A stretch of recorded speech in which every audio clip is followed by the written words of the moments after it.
Secret Money. 네. 시머. 네, 되겠습니다. 웬만한 우리나라 이제 경제나 재계 동향 보면 네. 재계 순위 뭐 5위권 밖에 밀려나는 기업들은 선택, 판단, 투자 그렇죠. 잘못하면 네, 상당히 좀 이렇게 어려워지는 경우가 그렇죠. 종종 있어 왔습니다. 큰 대규모 투자를 하는 잘못하고. 경우에 그 중에 하나가 또 이제 대한전선 아닌가. 맞습니다. 이런 생각이 드는데 자, 오늘은 대한전선 얘기를 특히 이제 많이 준비해 오셨는데 이 대한전선 얘기 중에 특히 뭐 주가에 관한 얘기는 아닐 거고 어떤 얘기를 오늘 좀 주로 이제 대한전선 관련해서 결론부터 말씀드리면 BW 얘기를 하려고 대한전선의 BW 얘기. 네네. 다음 주에 이제 청약을 할 예정인데요. BW 발행을 앞두고 주가가 또 큰 폭으로 떨어지고 있습니다. 네. 그래서 이게 주식 투자자들한테는 좀 안타까운 일이 되고 있는데 BW는 과연 투자 가치가 있을지 있는 건지. 네, 그거에 대해서 한번 말씀을 드려보자 합니다. 네. 대한전선이 재무구조 개선을 위해서 대량으로 지금 찍어내고 있는 BW 과연 주가는 뭐 BW 발행하니까 그냥 속절없이 지금 사투 보여주고 있지만 빠지는 거고 5,110원, 120원이 또 빠졌고요. 2007년에 이게 7만 원을 갔었더라고요.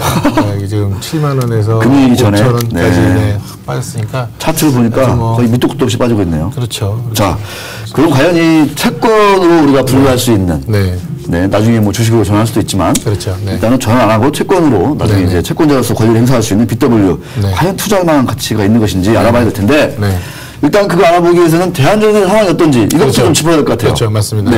대한전선은 국내 2위 전선업체입니다. 그 전선이라는 사업이 산업화 내지 도시화에서 없어서는 안 되는 아주 중요한 소재 아니겠습니까? 그렇습니다.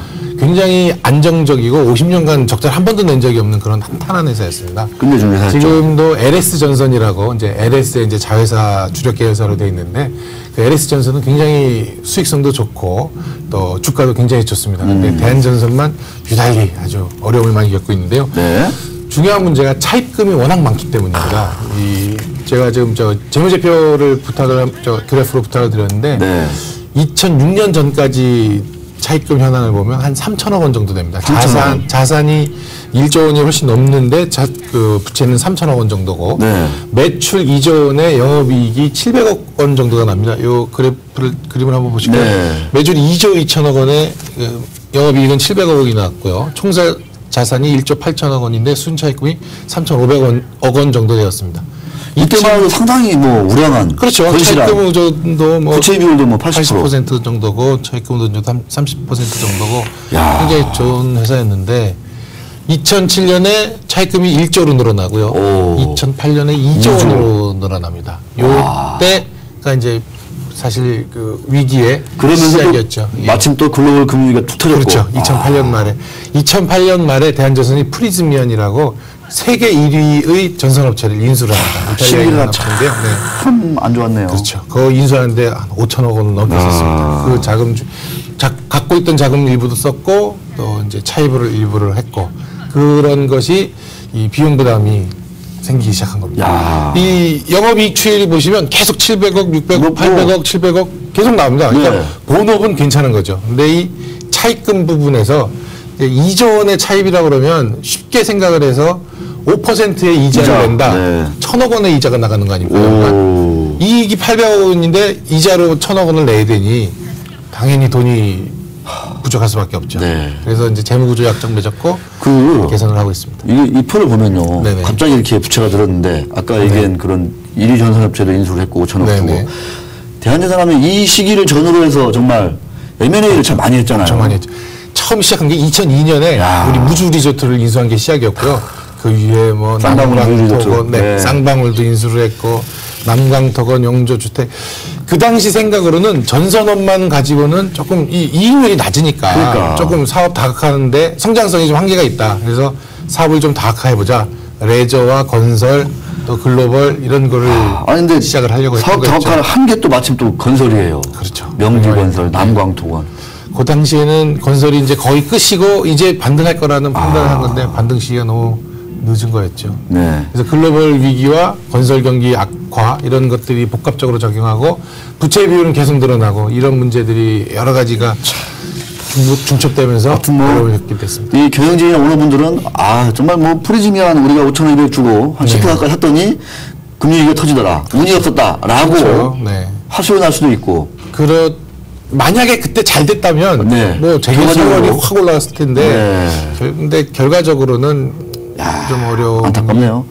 이 대한제선하면 안양에 있는 그 큰 공장 뭐 옛날에 그렇죠. 그게 저희 가장 큰 공장이었던 일이 있었는데 자 그러면 이렇게 재무구조 안 좋아졌는데 이 재무구조 개선은 어떤 식으로 지금 진행이 됐든지 좀 많이 줄긴 줄었잖아요. 많이 줄었습니다. 작년 말에 많이 줄었고 올해도 많이 줄이고 있습니다. 최근에 무주 리조트를 팔았습니다. 드디어 그 아까운 이제 대주주인 양규의 고객이 굉장히 애착을 갖고 있었던 그런 부지였는데 눈물을 머금고 파셨고요. 그 이전에 작년에 유상증자도 2차례를 했고 프리지미한 지분도 물론 팔았고 약간 손해는 봤지만 손해는 봤지만 그나마 선방했다는 평가입니다. 네, 그렇게 됐고 여러 가지 이제 무수익 자산들 그런 것들 많이 팔았습니다. 이게 뭐 부동산, 빌딩, 뭐 호텔, 해외 몽골에 투자했던 부분들도 다 팔았고요. 이외에 이제 시행공장 부지, 남부터미널 부지 이런 것도 지금 매각을 지금 추진하고 있습니다. 야, 참 이 보면 이것만 제대로 잘 이렇게 가지고 갔어도 정말 그렇죠. 네, 여기서 다 수익이 난다고 생각하면 차입금을 갚고도 남죠. 그러니까요. 이런 데서 수익을 내지 못하니까 어려움을 갖고 2차례 유상증자 그리고 지난 2월달에 무주 리조트까지 매각을 해서 지금 그래서 차입금은 얼마나? 차입금이 지금 1조 5천억 원으로 줄었고요. 올해 안에 1조 밑으로 아마 내려갈 수 있을 것으로 예상이 됩니다. 그렇습니다. 이게 지금 그게 이제 채권단과 맺은 어떤 재무구조 개선 약정인 거죠. 그 계획대로 지금 팔고 있는 건데 1조 밑으로 내려가면 아까 이자 비용이 500억 원으로 줄 거 아닙니까? 단순하게 그냥 계산해서 700억, 800억 이익이 나니까 이제 그다음부터는 잘 골라갈 수 있는 그런 상황이 됐죠. 그렇습니다. 자, 그러면 무주 리조트까지 매각을 하면 어느 정도 이제 그 큰 딜, 큰 매각 건이라든가 이런 것들은 좀 일단락됐다라고 봐야십니까? 어떻습니까? 그러니까 아까 말씀드렸던 시흥공장 부지하고 남부터미널 부지가 꽤 큰 규모입니다. 시흥하고 남부터미널. 그게 아직 남아 있고요.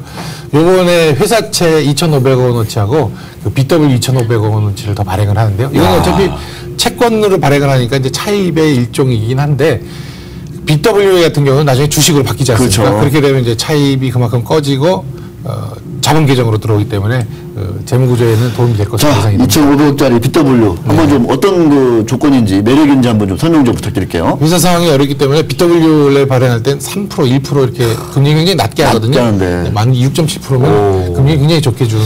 딴 데보다 거의 한 2~3배 되는 것 같아요. 신용 등급이 이제 BBB니까 미치니까 뭐 신용 등급에 따라서 금리는 매겨지는 거긴 한데요.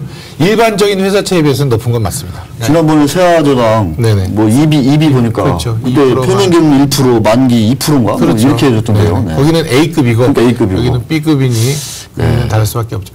근데 요 바로 직전에 발행했던 회사채가 7.7%에 발행했거든요. 그거랑 비교해 보면 금리는 뭐 괜찮은 조건이고요. BP가 낮게. 행사가가 이게 관건입니다. 5,480원인데요. 현재 주가 아까 보셨지 5,100원. 이 행사가는 내일 종가를 확인한 뒤에 11일 종가를 확인한 뒤에 다시 조정을 합니다.